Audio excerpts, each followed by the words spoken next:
lang. So, ito ay sa trash lesson ko. Sa may baba,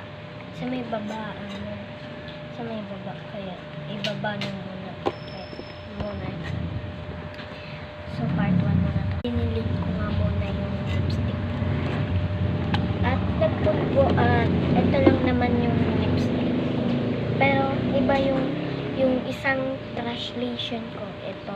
Kasi, iba yung ganito. Tapos yung isang makeup ko na doon. Yung makeup ko.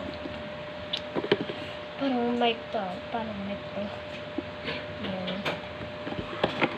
So, nagpulbo nga pala ako ng ito. So, wala na. Wala tong part 1. Wala tong kasunod ha. Wala tong kasunod. Mga boss.